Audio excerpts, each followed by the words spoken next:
Today, I stand before you as a strong, independent woman. Powerful, passionate, prominent. However, what if I were to tell you that I am a survivor? Survivor of child molestation. My story began back when I was 8 years old and I lived with my mom in Mumbai. There used to be a pet shop right beside my building, and I, being the avid animal lover that I am, I used to always visit the pet shop. So much so that I became a familiar face at the store. The workers and the owner at the place knew of us really well. One day, late at night when I was alone in my condo, one of the workers showed up at my door and requested that he wanted to come inside and have some water. Later, he requested that he wanted to use my shower to freshen up. So he started removing his clothes and suggested that I do the same. What happened next is hard to speak. Not because I was 8 and that my memory is a blur. I remember every single detail from that incident.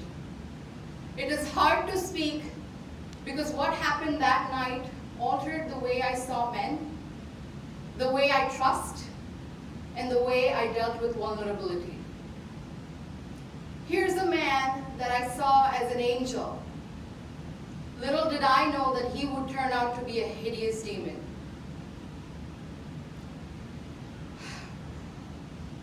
I decided that I'm not going to say a word to my mother.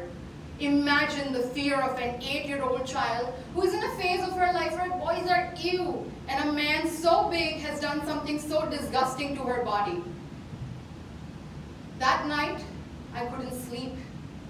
The burden that I was carrying on my body was heavier than anything I had ever experienced before. Next morning, I just couldn't take it. And at that point in my life, my mother was the only one around.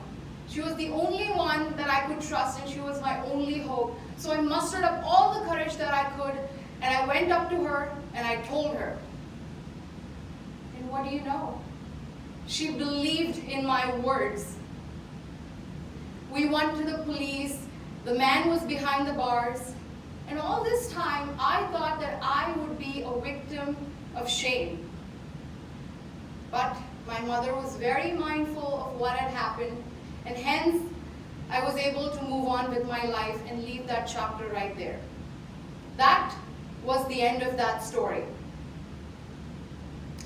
A BBC report done in 2017 shows that India has the largest number of sexually abused children, and given that there is a strong denial and reluctance to talk about the topic, the numbers could be assumed to be higher. Our socio-cultural beliefs, closely knit patriarchal family systems, and other factors surrounding stigma and shame that comes in the community often may lead to neglecting any form of sexual or emotional abuse that a child may report. Now, nothing about that incident haunted me directly. However, it affected the way I saw the world. I did not have many guy friends, I couldn't be vulnerable, and I rejected the idea of love altogether. Furthermore, I could not talk about that incident anymore, not with my mom, not with anyone. Have you ever experienced a moment like this before?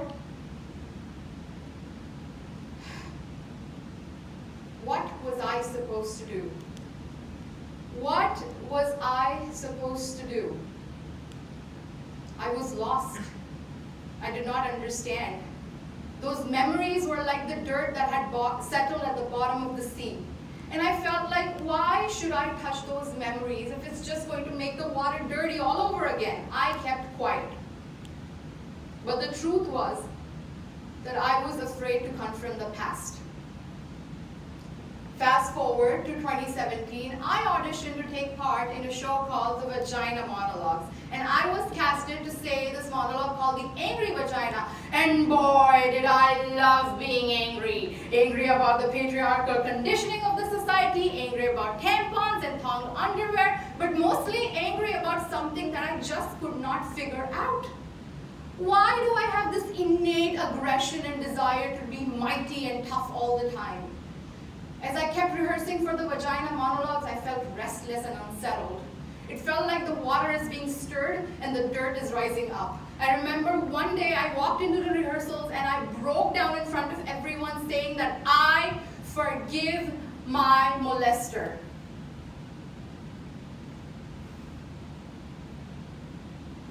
I forgive my molester, not because what he did was right, but because I deserve peace. In that moment, I let go. And that was the first time in 12 years of being quiet that I stood up for my 8-year-old self. I've often heard people say, why is she talking about it now? What took her so long to speak about it? Well, because molestation, rape, assault is a lifetime of work. It takes people years to uncoil, rewind, discover, unpack, and eventually heal themselves. And I would like to take this opportunity and urge every single one of you to help people heal. Hold on to these human beings, give them the strength that they deserve, and really, really help them heal. As an actor, I'm constantly asked to be vulnerable.